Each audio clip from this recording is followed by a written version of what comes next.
কল্যাণিয়া স্নেহময়ী জগৎমাতার অংশ সম্ভূতা মাতৃমণ্ডলী সকল ভক্তচরণে দিন অতিদিনের সশ্রদ্ধ দণ্ডবৎ প্রণতি। তব কথামৃতম। প্রেমের পরকাষ্ঠা ব্রজ গোপীগণ তাদের অন্তরতম প্রিয়তম সুখময় আনন্দময় শ্রী ভগবানকে একথাই শুনিয়েছিলেন, তোমার কথায় অমৃত। শ্রী ভগবানের নামরূপ লীলা কথা এটি অমৃত। অমৃত তিন প্রকার। এক স্বর্গের অমৃত, যা সুরগণ দেবগণ পান করে ব্রহ্মার এক কল্প আয়ু পেয়েছেন, অমরত্ব পেয়েছেন। দেবতাদের জরাব্যাধি নাই, এই জন্য ওরা সুধা পান করেছেন। সমুদ্র মন্থনের যে অমৃত। আরেকটি অমৃত আছে মোক্ষামৃত। এই জন্ম মৃত্যু জরাব্যাধি কাল কবলিত সংসার হতে স্থায়ী আনন্দ বা স্থায়ী এই কারণে বলা হচ্ছে, মুক্তি পেলে মোক্ষ পেলে আর জন্ম মৃত্যু জরাব্যাধির কর্মফলের বন্ধন অভিশাপ থাকে না, তাকে বলে মুক্তি, স্থায়ী কল্যাণ। আমরা অমৃত জানলাম স্বর্গের অমৃত আর মোক্ষামৃত।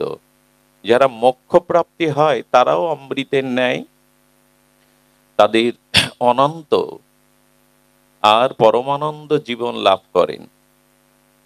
সাযুজ্য মুক্তি, ব্রহ্মার সাথে বিলীন হন।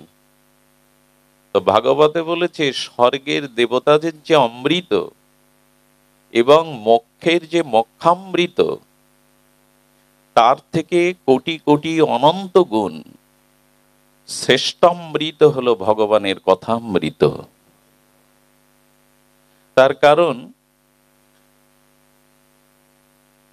দেবতারা যে অমৃত পান করেছিলেন তাতে তাদের ভোগ বাসনা যায়নি। দেবরাজ ইন্দ্রও মাঝে মাঝে ভোগে আক্রান্ত হয়ে অধঃপতিত হয়েছেন। স্বর্গের অমৃত পান করলেই যে আপনি চিরশান্তি বা চির কল্যাণ লাভ করবেন এমন নয়। দেবতারাও মাঝে মাঝে ভোগ বাসনায় আবিষ্ট হয়ে অসুর কর্তৃক পরাজিত হয়ে বিতাড়িত হয় কিনা? ওই অমৃতকে খুব উন্নত অমৃত বলা হয়নি, শ্রেষ্ঠ অমৃত বলা হয়নি। আর যারা মোক্ষ পেয়ে যায় এটা দুর্লভ বটে, কিন্তু ভক্তগণ বলেন চিনি হব কেন, চিনি খেতে চাই। মুক্তি পেলে তো আর দাসের ভজন থাকবে না, ভগবানের ভজন থাকবে না যদি ব্রহ্মের সাথে লীন হয়ে গেলাম। এই জন্য ভক্তরা বলছেন আমি নরক চাই কিন্তু মুক্তি চাই না, কারণ মুক্তি পেলে ভজনের পথ রুদ্ধ হয়ে গেল। কথাটি একটু ভেতরে বুঝতে হবে। আমি চিনি যদি হয়ে যায় তাহলে চিনি আস্বাদনের স্বাদ আর থাকলো কি? আমি যদি সমুদ্রের জলে নদীর জল মিশিয়ে দিলেন, তাতে তো সে মিশেই গেল, তার স্বাতন্ত্রতা হারিয়ে ফেললো। তেমনি আমি যদি ভক্ত না হই তাহলে তোমার ভজনে, তোমার সেবায়, তোমার প্রেমে যে আনন্দ, সেই আনন্দ থেকে বঞ্চিত হব। তাই আমাকে মুক্তি দিও না। বাচ্চাগুলিকে থামান, ওই বাচ্চাগুলি কথা বলছে, থামান, পাশে যারা আছে ওদেরকে উঠিয়ে দিন, ভাগ করে দিন। বলছেন যে এই জন্য মোক্ষামৃত বা স্বর্গের অমৃত ধিক্কার দেয়া হয়েছে ভাগবত কথামৃত। আপনাদের স্মরণে আছে মহারাজ পরীক্ষিতকে সপ্ত দিবসে শৃঙ্গীর অভিশাপে তক্ষক দংশনে যিনি ব্রহ্মশাপগ্রস্ত পরীক্ষিত মহারাজ, সেই পরীক্ষিতের সভাতে গঙ্গা তীরস্থ মনীন্দ্র যোগীন্দ্র মৃত্যুঞ্জয়ী মহাপুরুষগণও এসেছিলেন। অজানা আকর্ষণে এই অধিবেশনে, ভারতবর্ষের বুকে এই প্রথম ভাগবত অধিবেশনে এসেছিল অজানা অনেক মুনি ঋষি, যোগীন্দ্র মনীন্দ্র মৃত্যুঞ্জয়ী মহাপুরুষ।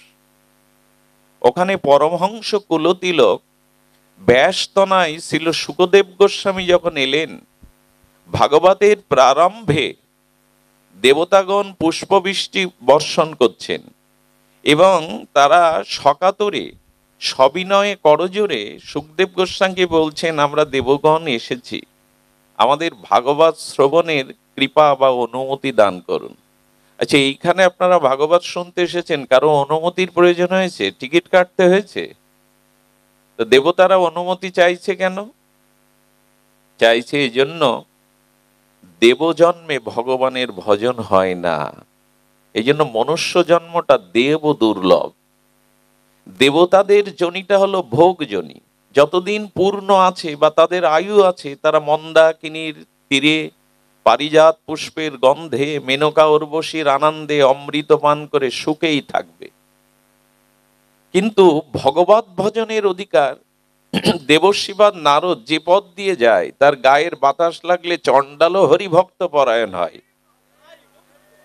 কিন্তু দেবর্ষি বা নারদ প্রায় প্রতিদিন স্বর্গে যান। উনি দেবতাদের ঋষি, দেবর্ষি কই? দেবতারা তো কৃষ্ণ ভক্ত কেউ হয় না। বোঝা গেল কথাটি? দেবর্ষিপাদের নারদের গায়ের হাওয়া লেগেই কতজন শুদ্ধ ভক্ত হয়ে গেল। কিন্তু দেবতাদের ঋষি হয়েও স্বর্গে গিয়ে দেবতারা কেউ কৃষ্ণ ভক্ত কোনোদিন হয়নি। এর কারণ দেব জন্মটা ভজনের না। এই জন্য মনুষ্য জন্মটা দেবতাদেরও দুর্লভ বলা হয়েছে, দেব দুর্লভ, সুরবাঞ্ছিত দুর্লভ। দেবতারা অনুমতি চাইছেন আমাদের ভাগবত অমৃত কথা শ্রবণের, সচ্চিদানন্দ ভগবানের নাম রূপ লীলা অসমাদ্য মাধুর্য ঐশ্বর্য শোনার অনুমতি দিন। সুখদেব গোস্বামী বললেন, তোমাদের হস্তে ভাণ্ডে কি দেখছি কলসে? বলে, স্বর্গের অমৃত এনেছি, এই জন্য আপনি আমাদের হরিকথা শোনাবেন, অমৃত পান করাবেন, আমরা স্বর্গের অমৃত পরীক্ষিত মহারাজকে পান করাবো। তাতে সমাধান হলো যে এই অমৃত পান করলে পরীক্ষিত মহারাজ তক্ষক দংশন করলেও তাতে উনি মৃত্যুবরণ করবেন না। অমৃত পান করলে তার মৃত্যু হবে কি করে? বিনিময় আপনি আমাদের ভাগবত কথামৃত শ্রবণের অধিকার দিন। স্মিত হাসলেন পরমহংস কুলতিলক ছিল সুখদেব ভগবান। হেসে বললেন, দেবতাগণ, কোথায় কাচ ও কাঞ্চন? কোথায় কাচের টুকরো আর কোথায় হীরের টুকরো? তোমরা যে অমৃত এনেছো এটা কাচের টুকরো, আর হরি কথামৃত, ভগবতের কথামৃত হলো হীরার টুকরো। ফিরে যাও, তোমাদের অধিকার নাই। যদি গোবিন্দের কৃপায়, মুকুন্দর কৃপায়, মুকুন্দ সেব্য এই অখণ্ড ভারতবর্ষের পুত পবিত্র ভজনশীল ভক্তির মাটিতে মনুষ্য দেহ পাও, সেই দিন তোমরা সোনার অধিকারী হবে। তোমরা অধিকারী নাও ভগবত শ্রবণের। একথা আমার কল্পিত সিদ্ধান্ত নয়। ভাগবত টিকাকার রাধা বিনোদ দাস গোস্বামীর ভাগবতে উল্লেখ আছে এটি। এবং দেবতাগণকে বললেন, তোমাদের ওই অমৃত পান করে কিনা তোমরা পরীক্ষিত মহারাজকে একটু জিজ্ঞাসা করো। পরীক্ষিত মহারাজ বললেন, প্রভু, স্বর্গের অমৃত পান করে অমরত্ব নিয়ে কি হবে? তাতে তো কৃষ্ণ চরণে প্রেম ভক্তি পাবো না। আপনি আমায় কৃপা করে ভগবত অমৃত শ্রবণ করান, যাতে আমি গোবিন্দ চরণে চিরদিনের মতো বিশুদ্ধ ভক্তি প্রেম লাভ করতে পারি। কি হবে আমার স্বর্গামৃতে? কত বড় তত্ত্ব ভাগবত কথামৃত। হরি কথা, ভাগবত কথা, এই মাধুর্য ঐশ্বর্যের নাম রূপ লীলা ভগবানের অসমদ্য মাধুর্য হরিকথা যারা শ্রবণের ভাগ্য পায়, কি বলেছেন ভাগবত? প্রবিষ্ট কর্ণ রন্ধেন।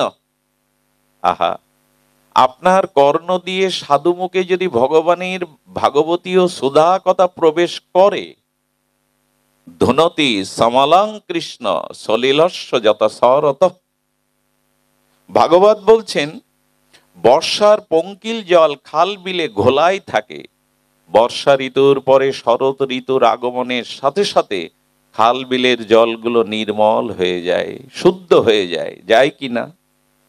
বর্ষার ধৌত ধূলিকণা ধৌত জল পুষ্করণীতে খালে বিলে দেখবেন ময়লায় হয়ে যায়, কিন্তু শরৎ ঋতুর আগমনের সাথে সাথে খাল বিল নদ নদীর জলগুলো দেখবেন কাকচক্ষুর মতো নির্মল হয়ে যায়। একটা ঋতুর গুণে যদি ঘোলা জল নির্মল হয়, তবে সাধুমুখে ভাগবত কথামৃত কারো কর্ণ দিয়ে প্রবেশ করার সাথে সাথে তার হৃদয় অনন্ত জন্মের পাপ ভোগ বাসনা দুর্বৃত হয়ে নির্মল শুদ্ধ হৃদয় হয়ে যায়, যাবেই যাবে। আচ্ছা, শব্দ ব্যতীত, একবার মা, শব্দ ব্যতীত, ভাগবতে একবার উলোধ্বনি দাও, শব্দ ব্যতীত আমাদের চেতনা বা চৈতন্য হতে পারে না। কথাটি একটু কঠিন, আমাদের একটু ভেতর বেশ করতে হবে। আচ্ছা, একজন মানুষ ঘুমন্ত, ঘুমিয়ে পড়েছে, তাকে 3 বার ডাক দিন, যদি একটু গভীর ঘুম হয় 3-4 বার ডাকলেই সে জেগে ওঠে। ঘুমটা যদি হালকা হয় তাহলে 1-2 বার ডাকলেই। আচ্ছা, যে মানুষ ঘুমিয়ে আছে শব্দ তাকে জাগালো কি করে? বলেন, শব্দের এমন একটা ক্ষমতা আছে, শক্তি আছে, যে ঘুমন্ত সুপ্ত মানুষের কর্ণ দিয়ে শব্দে প্রবেশ করলেও তিনি জেগে ওঠেন। সুষুপ্তির মধ্যেও জেগে ওঠে। ওই যে প্রবিষ্ট কর্ণে রন্ধেন, তেমন অনেক জন্মের। এখানে দৃষ্টান্ত এসেছে পুকুরের উপরে, পুষ্করণীর উপরে দেখবেন ময়লার একটা স্তর পড়ে যায়, তাকে কি বলে? পুকুরের উপরে একটা ফেনার মতো একটা ময়লার আবরণ পড়ে যায়, যাকে ফেন বলে। এই ফেনযুক্ত পুকুরে যদি কেউ একটা ঢেলা ছোড়ে বা একটা পাথর ছুঁড়ে মারে, কি হয়? সেই উপরের পদ্মাযুক্ত ময়লা জলটা সরে গিয়ে স্বচ্ছ জলটা দেখা যায়। তেমন কর্ণ দিয়ে যদি কোনো শব্দ প্রবেশ করে তাহলে তার ভেতরের স্বরূপ জেগে ওঠে। তেমনি আমাদের অনন্ত জন্মের অজ্ঞানতা, কামনা, বাসনার দ্বারা আমাদের আত্মার যে চেতনা, আমাদের আধ্যাত্মিক যে চেতনা, সেটাও ঘুমন্ত।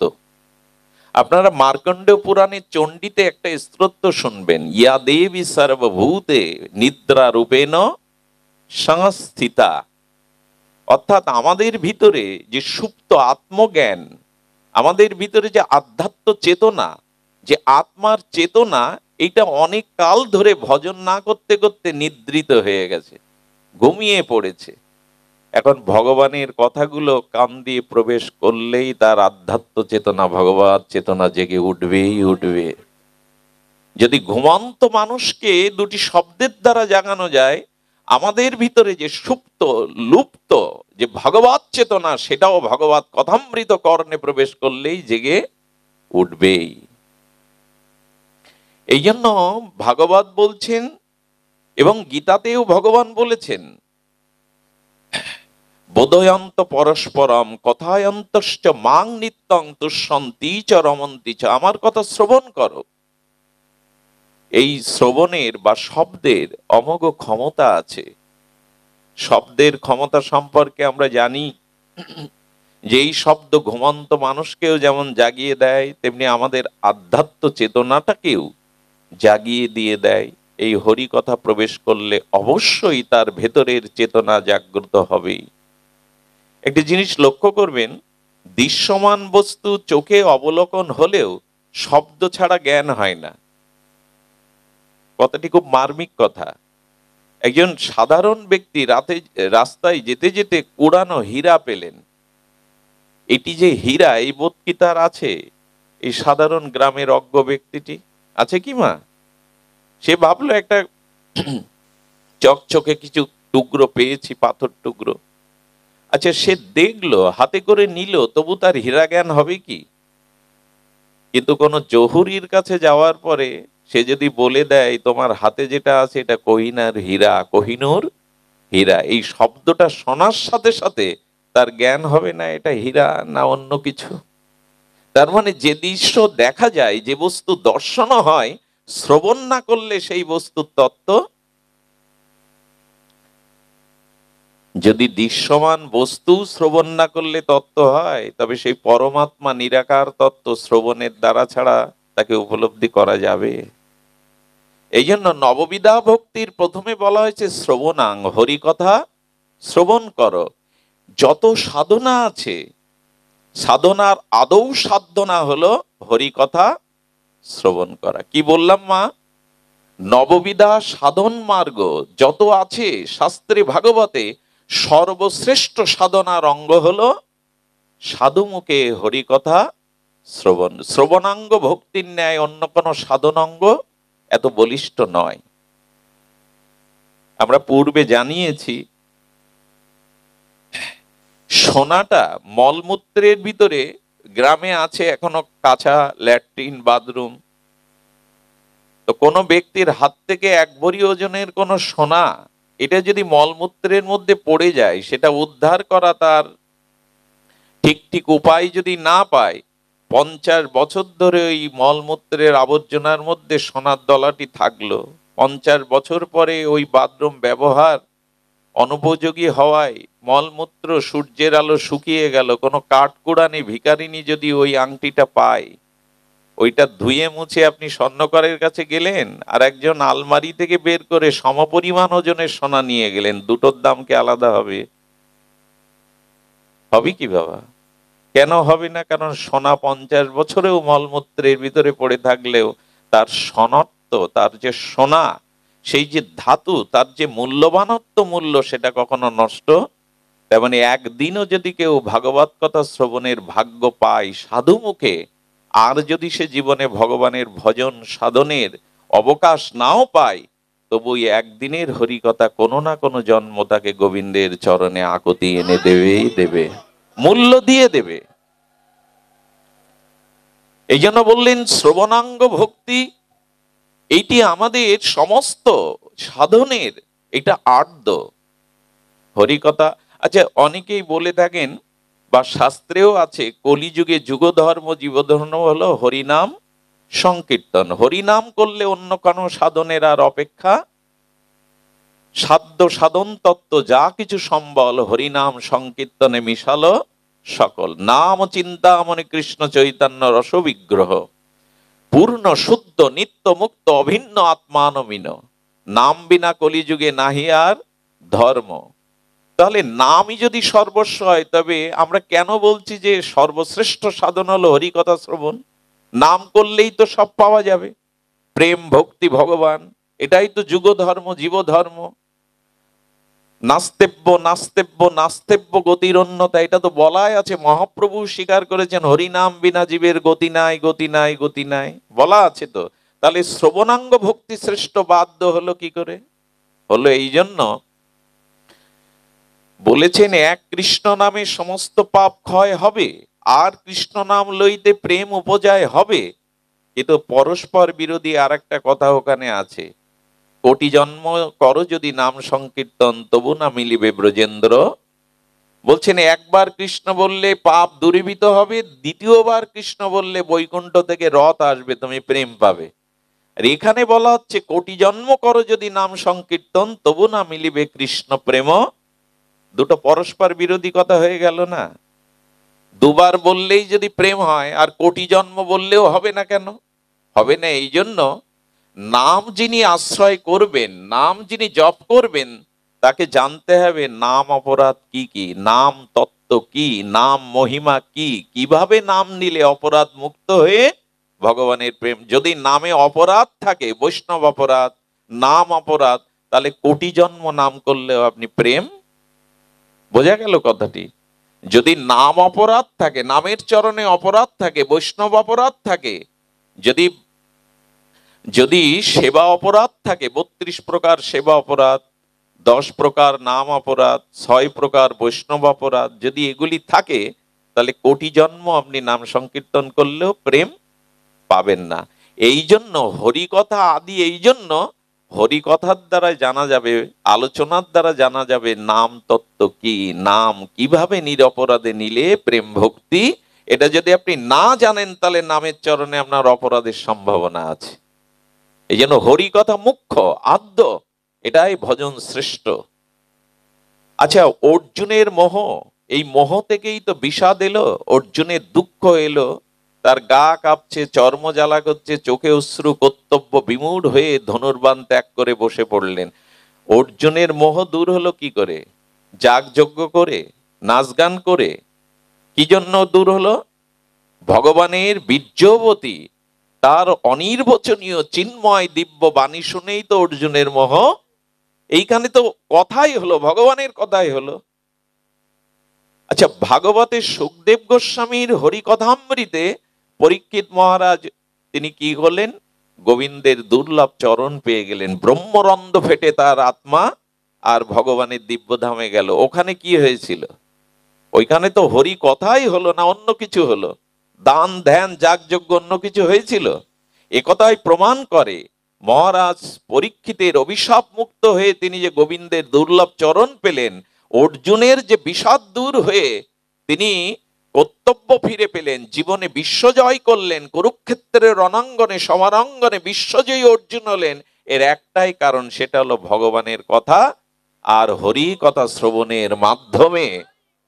তেমনি আমাদেরও মোহ, আমাদেরও অভিশাপ দূর হবে তব কথামৃতম, হরি কথামৃতম দ্বারা। দেখুন, দুটি জিনিসের জীবনে যদি আপনার অলসতা আসে, কথাটি একটু নোট করে নিন। দুটি জিনিসে যদি আপনার হৃদয়ে নোট করে নিন, বাইরে না, দুটি জিনিসে যদি আপনার জীবনে, জয় রাধে বাবা, গোপালগঞ্জ থেকে আসছেন, কি কাণ্ড! বসুন, সবাই বসুন, কত দূর থেকে ছুটে এসছেন। জয় রাধে। কি বলা হলো এখানে? বলেন দুটি জিনিসে অলসতা এলে আপনার জীবন পণ্ড হতে বাধ্য, ধ্বংস হতে বাধ্য। অন্যান্য কাজে আপনার অলসতা আসুক, কিন্তু হরি কথাতে দুটি কারণে, দুটি বিষয়ে আপনার যেন অলসতা কখনো না আসে। কি বলেছেন? সাধ্যায় প্রবাচনানা প্রমাদশ্চ। লক্ষ্য করুন, দুটি জিনিসে আপনার প্রমাদ যেন না আসে, অলসতা না আসে, তাহলে আপনার জীবন বরবাদ হয়ে যাবে, নষ্ট হতে বাধ্য। কি কি বলা হলো? সাধ্যায় প্রবাচনন ন প্রমাদচ, অর্থাৎ সদ্গ্রন্থ অনুশীলন আর প্রবচন অর্থাৎ ভগবানের গুণগাথা শ্রবণ, এই দুটি জিনিসে যদি কারো জীবনে অলসতা আসে, জানবেন তার জীবন ব্যর্থ হতে বাধ্য। আজ আমাদের এই যে নবপ্রজন্মের যুবক যুবতী বা বর্তমান প্রজন্মের মানুষ অনেকটা এই যে আকাশ সংস্কৃতি বা নেট দুনিয়ার কারণে বিভ্রান্ত, মানসিক রোগগ্রস্ত হচ্ছে। এর একটাই কারণ, আমরা সৎ গ্রন্থ এখন সাহস্যায় করি না। রামায়ণ, মহাভারত, গীতা, এগুলি শাস্ত্রে 5টি ঋণ নিয়ে জন্মায় আমরা বলা হয়েছে, তার মধ্যে একটা ঋষি ঋণ। ঋষিরা যুগ যুগান্তর তপস্যা করে অপরোক্ষ অনুভূতি জগৎ কল্যাণের দ্বারা, শব্দের দ্বারা তারা লিখে গেছেন, গীতা, ভাগবত, উপনিষদ। এগুলি এখন আমরা পাঠ করি, কিছু মনে করবেন না। শিবচত্ব শিক্ষায় দীক্ষায় অর্থনীতিতে অনেক এগিয়ে। পদ্মার চরের এই শিবচর অনেক অনেক ঐতিহ্যবাহী জায়গা। তো এখানে মনে পড়ে একটা কথা, আজকে 5 মিনিটে 10 মিনিটে গীতার 2টি 5টি শ্লোক পড়া যায়, তাতে কারো আগ্রহ নেই। কিন্তু খবরের কাগজ শর ভিতরে 80% লোক আধ ঘন্টা 1 ঘন্টা দিনে খবরের কাগজ পড়বেই, পড়তেই হবে। বিশ্ব সংবাদ, দেশের সংবাদ আপনি পড়ুন, তাতে আপত্তি নাই, কিন্তু ঋষি ঋণটা তো আপনার থেকে গেল। গীতা, ভাগবত, ধর্মীয় আধ্যাত্ম গ্রন্থ একটা লাইন পড়লেও আপনার পড়তে হবে, নাহলে আপনি ঋষির কাছে ঋণী। এটা ঋষি ঋণ। পিতামাতার কাছে যেমন আমরা ঋণী, জন্মদাতা পিতামাতা, তেমনি ঋষির কাছে ঋণী। এই জন্য প্রতিদিন একটা করে শ্লোক পড়লেও আপনাকে রামায়ণ, মহাভারত, গীতা, ভাগবতের শ্লোক, একে বলে স্বাধ্যায় যোগ্য, ঋষি যোগ্য। আজকে দেখান তো, আমরা বুকে হাত দিয়ে বলি, এর মধ্যে আমরা খবরের কাগজ পড়ি 50-60% লোক, কিন্তু 5 মিনিটে একটা গীতার শ্লোক কখনো চোখে বোলায় না। তো তার কল্যাণ, সে তার জীবনের মার্গ দিগদর্শন পাবে কি করে সে? আজকের এই স্বাধ্যায়টা আমরা, গীতা আছে হিন্দুর ঘরে, গীতা আছে কাপড়ে মোড়ানো, সুন্দর করে পেপারের মধ্যে রাখা, আর ওটা বেরও করা হয় মরে গেলে মরার বুকের ওপরে। শিশু মরুক, নারী মরুক, বৃদ্ধ মরুক, পুরুষ মরুক, নাও মরার বুকের ওপরে গীতা দাও। আমাদের ধর্মের দুরবস্থা হলো এই, সনাতন ধর্মের মানুষের, যে এরা মরে গেলে বুকে গীতা দেবে, বেঁচে থাকতে গীতার মর্ম বাণী অনুভূতি বুকে নেবে না। গীতা দিতে আপত্তি নাই, কিন্তু মানুষ মারা গেলে তার পাশে বসে গীতাটা পাঠ করতে হয়। ওই শব্দগুলো উচ্চারণ করলে ওই যে আত্মাটা এতদিন দেহের মধ্যে ছিল, ওই দেহেতে আবার সে প্রবেশের চেষ্টা করে, উদ্যোগতি হতে চায় না, মায়ার দ্বারা ওইখানেই বাতাবরণে থাকে। গীতার শব্দ ধ্বনি উচ্চারণ হলে তার আত্মার ঊর্ধ্বগতি হয়, ওখানে সে বিরাজ করতে পারে না। এই জন্য গীতা পাঠ করতে হবে। মুসলমানরা দেখবেন কোরআন তেলাওয়াত করে, কেউ মারা গেলে বসে বসে এক মাওলানা মৌলবী কোরআন তেলাওয়াত করে। হিন্দুরা বুঝেছে যে বুকে দিলেই উদ্ধার হয়ে যাবে, সারা জীবন গীতার বাণী অনুভূতিতে নিলে না, মরার পরে বুকের উপরে দিয়ে দিল। এই জন্য অভ্যাস করতে হবে আমাদের। গীতার একটি শ্লোক পড়তে আপনার 5 মিনিট লাগে। স্বাধ্যায় যার জীবনে নাই, তার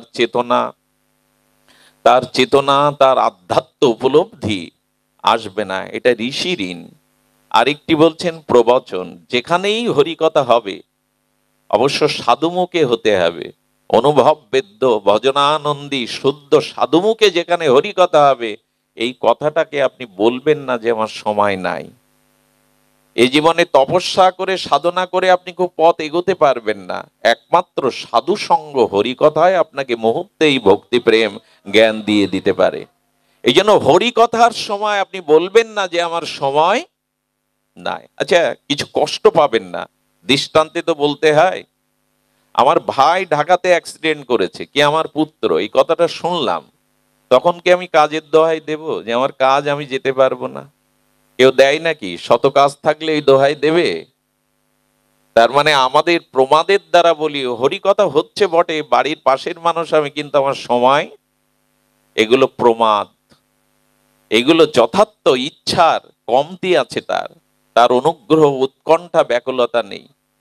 আপনার ঘরের চাল ঠিক করতে মজুরি এসেছে, জোন খাটতে এসেছে, যিনি জোন দিচ্ছেন, চালটা সারাই করছেন, তার জল পিপাসা লেগেছে কিন্তু প্রকট লাগেনি, ভাবছে এখন জল হলেও হয় না হলেও হয়। বেলা যত চড়ে গেল, তাপ যত বাড়লো, তার তৃষ্ণা তত ব্যাকুল হয়ে গেল, উৎকণ্ঠিত তৃষ্ণা। তখন আর কাজ করবে তো চালে দাঁড়িয়ে? বলে এখন কাজ থাক, আগে জল চাই। তেমন হরিকথা শোনার জন্য যদি আপনার উৎকণ্ঠা তীব্রতর হয়, ভগবানই আপনার পথ পরিষ্কার করে দেবেন, আসবার জন্য কোনো বাধা দেবেন না। আপনারা আসেননি, অলক্ষ্যে ভগবৎ শক্তি আপনাকে এখানে এনেছেন। তিনি না চাইলে আপনি এখানে আসতে পারতেন না। অসুস্থ বোধ করলে, কোনো দুর্ঘটনার সংবাদ শুনলে বা আসতে গিয়ে কোনো বিপদ হলে কি এখানে আসতে পারতেন আপনি? মানে আপনাকে এনেছেন রাধারানী করুণা করে হরিকথা শ্রবণের জন্য। শাস্ত্র বলেছেন সুখ দুঃখ এটা কর্মফলে আসে, কিন্তু ভগবান যখন কারো প্রতি করুণা বা কৃপার দৃষ্টি দেন, তখন সেই মানুষটাকে তিনি সাধু সঙ্গ হরিকথা শোনার ব্যবস্থা করে দিয়ে দেন। কত বড় কথা বলেছে, বিনু সৎসঙ্গ ভকতি না হই, বিবেক না হই। তুলসীদাস গোস্বামী বলছেন রামচরিতমানসে, বিনু সৎসঙ্গ বিবেক না হই। অর্থাৎ সৎসঙ্গে হরিকথা ব্যতীত আপনার বিবেক কখনো জাগতে পারে না, এটা তুলসীদাস গোস্বামী বলেছেন। বিনু সৎসঙ্গ বিবেক না হই, বিবেক জাগবে একমাত্র হরিকথার দ্বারা। হরিকথা শ্রবণেই আমাদের উৎকণ্ঠিত এবং ব্যাকুলিত চিত্তে হরি জেগে উঠবে। এই জন্য বারবার বলছেন সিন্নান্ত সকথা কৃষ্ণ পূর্ণ শ্রবণ কীর্তন হৃদয়স্থ অভদ্রাণী বিধুনতি সুহৃদ শতম। শ্লোকটার দিকে ধ্যান দিন। স্বয়ং ভগবান বলছেন, কি বলছেন? সিন্নান্ত সকথা কৃষ্ণ। যদি কেউ ভগবানের গুণকথা সাধু সমাগমে, আচ্ছা বাড়ি বসে শোনা যায় না যন্ত্রের দ্বারা? বলে বাড়ি বসে মিডিয়াতে বা যন্ত্রের দ্বারা হরিকথা শোনা যায়, কিন্তু তাতে অনুভূতি হবে না। কেন অনুভূতি হবে না? বলো, বাড়িতে আমি যখন শুনি তখন আমার চারপাশে এরকম সাধুরা বসে না। যেসব সাধুগণ, ভগবানের ভজনানন্দী সৎ পুরুষগণ, সাধুগণ এখানে এসছেন, এই 500 লোকের ভিতরে 500 ভক্তের মধ্যে একজন যদি শুদ্ধ ভক্ত থাকে, তবে এখানে তিনি অবস্থান করলে ওই 499 জনের হৃদয়ে তার হৃদয়ের ভজন অনুভূতি ছড়িয়ে গিয়ে তার হৃদয়কেও ভক্তিময় করে দেবে। একই সূর্যই তো জগৎ আলোকিত করে। অনেক তারা পারে না পৃথিবীর স্নিগ্ধ জ্যোৎস্না দিতে, এক চন্দ্রই পারে। একজন শুদ্ধ ভক্ত যদি এখানে অবস্থান করে, তার হৃদয়ের অনুভূতি, ভজন অনুভূতি অন্যদের মধ্যে ছড়িয়ে যায়। এটা যন্ত্রে শুনলে ওটা পাওয়া। এই জন্য নরোত্তম ঠাকুরের একটা পদ দিয়েছেন, কি বলেছেন? কৃষ্ণ ভক্ত সঙ্গ করি কৃষ্ণ ভক্ত অঙ্গ হেরি শ্রদ্ধান্বিত শ্রবণ কীর্তন। ছিল নরোত্তম ঠাকুর দাস মহাশয় প্রেম ভক্তির মহারাজ, নিত্যানন্দ আবেশ প্রেম মূরতি। সমস্ত শাস্ত্রের নির্যাস তিনি প্রেম ভক্তি চন্দ্রিকায় তুলে ধরে বললেন, কৃষ্ণ ভক্ত সঙ্গ করি, কৃষ্ণ ভক্ত আচ্ছা অঙ্গ হেরতে যাব কেন? কৃষ্ণ ভক্তের সঙ্গ করছি, কিন্তু তার অঙ্গকে দেখবো কেন? বললেন সোয়াসে রোগ যেমন একজনের ভেতর থেকে আর একজনের বাতাসে নিঃশ্বাসে হাসি কাশিতে চলে যায়, তেমন ভজনানন্দী শুদ্ধ সৎ সাধুর দিকে তাকালেই তার দৃষ্টি পড়লে সেদিকে প্রেম ভক্তি তরঙ্গায়িত হয়ে সংক্রামিত হবেই হবে। সোয়াসে রোগের জীবাণুর যদি এই ক্ষমতা থাকে, তার বাতাস গায়ে লাগলে আপনারও করোনা হবে, এই ভাইরাস আক্রান্ত হবে, তো একজন শুদ্ধ সাধুর হৃদয়ে যে ভগবান বিরাজ করছেন, ভজনের অনুভূতি আছে, সেটা ছড়াবে না কেন? এই জন্য বাড়ি বসে শুনলে হয় বটে, কিন্তু তাতে অনুভূতি বাদ পড়ে যায়। সাধু মধ্যে বসে হরিকথা শ্রবণ করতে হবে।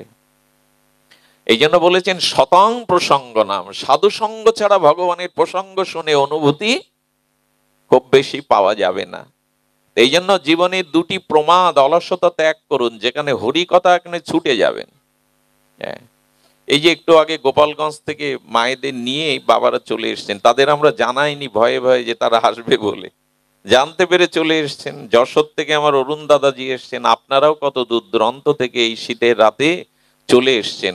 এর কারণ হলো আপনাদের পূর্ব জন্মে হরিকথা শ্রবণের সুসংস্কার আছে, না হলে আপনারা এখানে আসেননি অলসতা ত্যাগ করে। এই দুটি জিনিসে জীবনে অলসতা আনবেন না, একটা সাহধ্যায় সদ্গ্রন্থ অধ্যয়ন এবং সাধুমুখে হরিকথা শ্রবণ। এই দুটি অলাস হলে জীবন গেল। আসলে আমাদের জীবনে এখন লক্ষ্য হলো এই জগতের পথ প্রতিষ্ঠা, অর্থবিত্ত, বিদ্যা এগুলো অর্জন করা। গীতায় বিদ্যার কথা দুভাবে বলা আছে, পরাবিদ্যা আর অপরাবিদ্যা। কি বলেছে মা? পরাবিদ্যার অপরাবিদ্যা। দেখুন একটু তো প্রসঙ্গ আসে, একজন ইঞ্জিনিয়ার, একজন ডাক্তার ও উকিল এক গ্রামের ওপারে তাদের কোনো একটা নিমন্ত্রণ যাচ্ছেন। তো গ্রামের যে মাঝি সে আকাট মূর্খ, গ্রামের নদী তো, সে অকখা জীবনে তার চোখের দৃষ্টিগোচরও হয়নি, আকাহাট মূর্খ, সেই পাটনি অর্থাৎ যে পারাপার করে।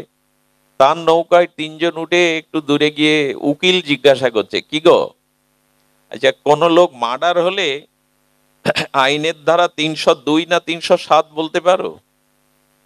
বললেন বাবু লজ্জা দিচ্ছেন কেন, আকাট মূর্খ আমি, আইনের ধারা আমি কি বুঝবো? বলে মানুষ হয়ে জন্মেছ, আইনের ঝামেলায় কখনো পড়তে পারো, এগুলো শোনোনি, জানোনি? বলে না। বলে তাহলে তোমার চারানাই বৃথা। দ্বিতীয় ডাক্তার জিজ্ঞাসা করছে, ম্যালেরিয়া হলে কটা ইঞ্জেকশন নিতে হয় জানো? ওরা পার হচ্ছে তো, এখন কোনো কাজ নেই, মাঝিকে নিয়ে একটু বাক্যালাপের মধ্যে জিজ্ঞাসা করছে, এই মাঝি তুমি জানো ম্যালেরিয়া হলে কটা ইঞ্জেকশন নিতে হয়? বাবু আবার লজ্জা দিলেন, আমি আকাট মূর্খ, এপার ওপার করেই সংসার যাত্রা নির্বাহ করি, আমাকে কেন এই প্রশ্ন? বলে না শোনোনি কখনো, তোমার তো আটানাই বৃথা, ওর চারানা আর এর চারানা। আর কে বাকি আছে? ইঞ্জিনিয়ার। বলছে 10 ফুট বাই 12 ফুট ঘর করতে গেলে কত ইট লাগতে পারে বলো তো মাঝি? বললেন বাবু ক্ষমা করুন আমায়, বারবার বলছি আমি মূর্খ, হিসাব আমার জানা নাই। কথা প্রসঙ্গ হতে হতে নৌকাটা ঘোলের মধ্যে পড়ে জল উঠতে শুরু করেছে। মাঝি তখন বলছেন, বাবু আপনারা তিনজন সাঁতার জানেন তো? তো বলছেন না না, তওবা তওবা। বলছে কোনোদিন সাঁতার শিখিনি, আমরা তো শহরে বাস করি, ঝর্ণায় চান করি। বললেন আমার তো 12 আনা বৃথা করলেন, এবার আপনাদের 16 আনাই বৃথা, কারণ আপনারা ডুবে মরবেন, আপনারা ডুবে মরবেন। ও সাঁতরিয়ে চলে গেল ওপারে। কথাটা সাধারণ নয়, আমাদের জীবন দর্শন। আপনি যতই ডাক্তার, মাস্টার, ইঞ্জিনিয়ার, প্রফেসর হন, এই জগতে আপনি সম্মান পাবেন, টাকা পাবেন, মানুষের সালাম নমস্কার পাবেন, উচ্চ আসন পাবেন, গলায় মালা পরতে পারবেন, কিন্তু এই ভব সংসার পাড়ি দিয়ে ভগবানের চরণে ফিরে যাওয়ার, পার হওয়ার যদি আপনার বিদ্যা না জানা থাকে, তবে আপনি আগামী জন্মে ঠকে যাবেন, অনেক ঠকে যাবেন। পরাবিদ্যার অপরাবিদ্যা, ভগবানকে জানাই হলো পরাবিদ্যা। আর এই জগতের ডাক্তার, মাস্টার, উকিল, ইঞ্জিনিয়ার এরাও স্বনামধন্য, এদের যে বিদ্যাটা এটাকে বলে অপরা বিদ্যা। আচ্ছা যিনি ডক্টরেট করেছেন বাবা বসো, কি হচ্ছে, বসো, চলে যাবে, যাও। যিনি ডক্টরেট করেছেন এবার আসলে পিছনে বসবে। ডক্টরেট করেছেন যিনি, আচ্ছা তার সার্টিফিকেটটা মৃত্যুর সময় বুকে দিয়ে দিলেন, উনি মারা গেলেন, আবার জন্মালেন, তো এই ডক্টরেট নিয়েই কি জন্মাবেন উনি, না অ ক খ আবার শিখতে হবে? একটু কথা বলতে হবে আপনাদের। আবার যদি উনি জন্মান তাহলে প্রাথমিক পড়াটা ওনাকে পড়তে হবে কিনা? পূর্বজন্মের ডক্টরেট ডিগ্রি মরার সময় বুকে দিয়েছিলেন, এতগুলো ডিগ্রি, ওইটা উনি আবার যখন জন্মাবেন তখন অ ক খ থেকে ব্যঞ্জন বর্ণ স্বরবর্ণ শুরু করবেন কিনা? তার মানে অপরা বিদ্যায় জগতেই সম্মান পাওয়া যায়, জগতেই উচ্চ পদ পাওয়া যায়, পরকালে এই বিদ্যা সাথে যাবে না। এই একটু হিসাব করা উচিত। আমাদের ছোটবেলায় পাঠ্যপুস্তকে শিক্ষক পড়ানোর সময় মাঝে মাঝে শিক্ষকরা, প্রাচীন মাস্টার মশাইরা জিজ্ঞাসা করছেন কি করতেন, বড় হয়ে কি হতে চাও? সবাই শুনেছেন মনে হয় ছোটবেলায় শিক্ষক এই প্রশ্ন করেছে ছাত্র ছাত্রীকে, এবং একটু সাধু ভাষায় বললে বলা হয় তোমার জীবনের লক্ষ্য কি। এই তো সাধু ভাষায় জিজ্ঞাসা করলে তোমার জীবনের লক্ষ্য কি। আমরা সেদিন না বুঝেই কিন্তু বলে দিয়েছি, বা যে ওই সময়ের যে জ্ঞান মেধা, তাতে বলেছি আমি ডাক্তার হতে চাই স্যার, আমি ইঞ্জিনিয়ার হতে চাই, আমি মাস্টার প্রফেসর হতে চাই। কিন্তু জীবনের জীবনের যখন উপলব্ধি হলো তখন জানা গেল এগুলো হলেই যে জীবন শান্তির হবে, কল্যাণময় হবে, এগুলি পেলেই যে পরকালে আমি উদ্ধার হতে পারবো, অধঃপতন হবে না, এ কথা সেদিন বুঝিনি। এই জন্য ভব সংসার পার হওয়ার বিদ্যা যিনি জেনেছেন তিনি প্রকৃত অর্থে বুদ্ধিমান, যিনি এই জগৎ সংসার পাড়ি দেওয়ার। দেখুন, সবরই লেখাপড়া জানতো কি মা? সবরই চরিত্র জানো তো রামায়ণে। প্রহ্লাদ 5 বছরে কিছু বিদ্যা শিক্ষা করবার, ধ্রুব বিদ্যা শিক্ষা করবার সুযোগ পায়নি। মীরাবাইও জীবনে খুব বেশি লেখাপড়া শিখতে পারেননি, তার গিরিধারী লালকে ভালোবাসতে বাসতে। এদের জীবন সার্থক হয়নি, এদের বন্দনা আজ সারা পৃথিবী ব্যাপী সনাতন ধর্মের লোক করে না। সবরই তো মূর্খ আর আত্মজ শ্রেণীর, তাকে কেউ প্রকৃত অর্থে কেউ তাকে সমাজে উঠতে দিত না। আর মাতম্ব ঋষি তাকে দীক্ষা দিয়ে বললেন, মা তুই এই বনের মধ্যে রাম রাম জপ করতে থাক, রামের প্রতীক্ষা করতে থাক, আমি বলছি একদিন রামচন্দ্র স্বয়ং তোর দুয়ারে আসবে। যাকে একদিন ছুত মার্গের কারণে তাকে কেউ ছুতো না, নিচ জাতির মেয়ে বলে কেউ খেলতে দিত না, মিশতে দিত না, জঙ্গলের মধ্যে প্রভু রঘুপতি রামচন্দ্র রাজি বলেছেন একদিন তার পণ্য কুঠিরেই গিয়ে তার উচ্ছিষ্ট ফল খেয়ে সবরীকে তিনি বৈকুণ্ঠে পাঠিয়েছিলেন নিজে হাতে। কই সবরই তো মূর্খ ছিল, আত্মজ ছিল, জগতে ইতিহাসে কেন তার নাম? একটি কারণে, যারা ভগবানকে ভালোবাসেন, যারা নিজের উদ্ধারের চেষ্টা করেন, ভগবান তাকে এই জগৎ মাঝে আর তাকে অমর করেন। এই জন্য বলা হচ্ছে জগৎ পাড়ি দেওয়ার, জগৎ সংসার পার হওয়ার আমাদের একটাই উপায়। হ্যাঁ, আমাদের গীতার মন্ত্রে বলা হয়েছে এই সংসারটা হলো যুদ্ধের নদী।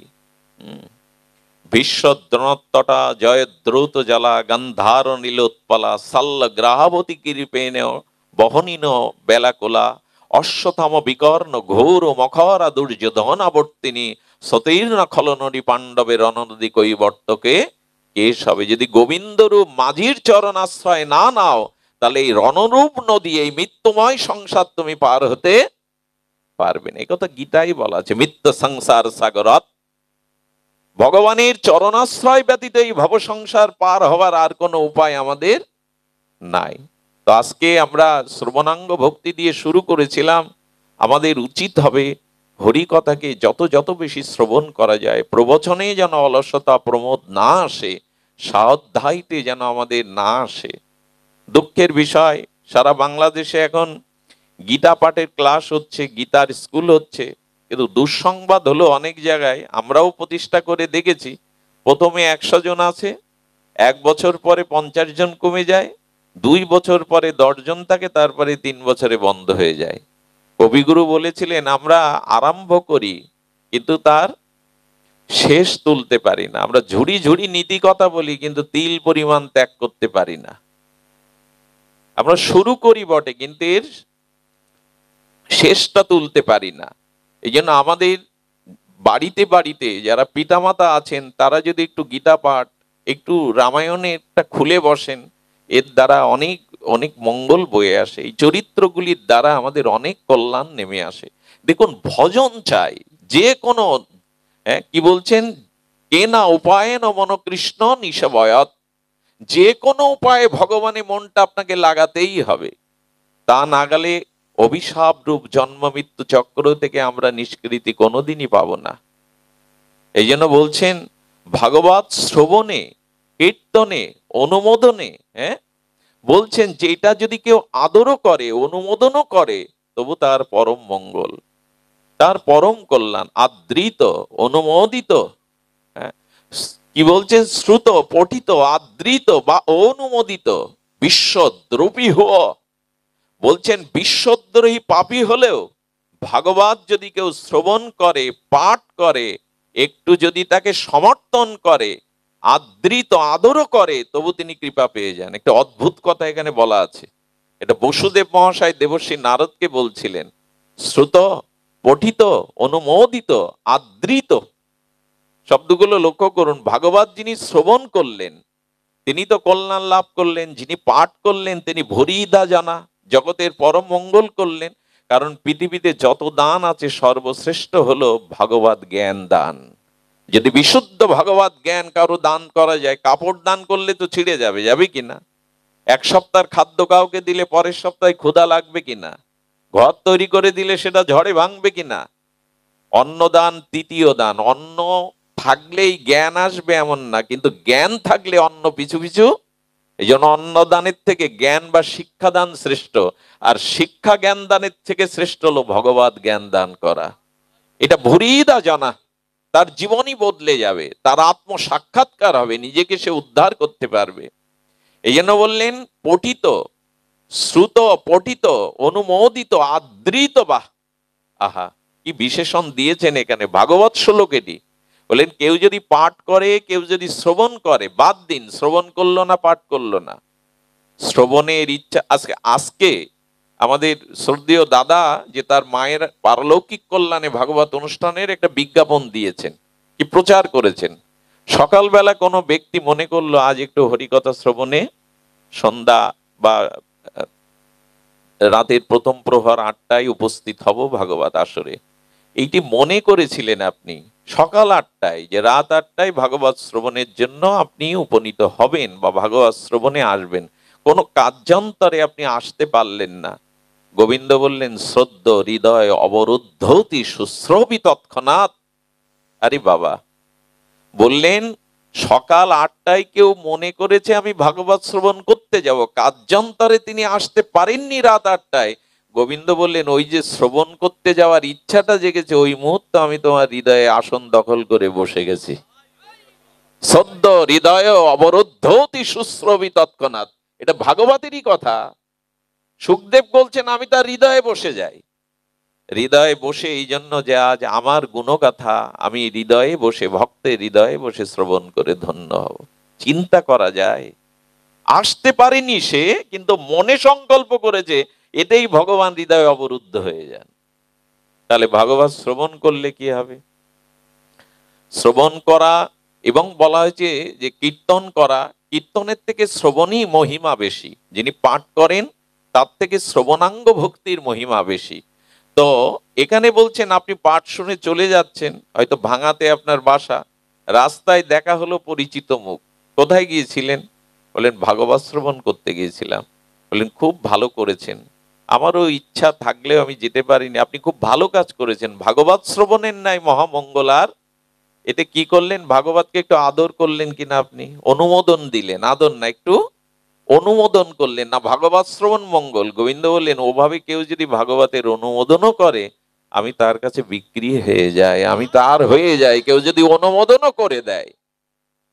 শ্রুত, পঠিত, আদৃত বা অনুমোদিত।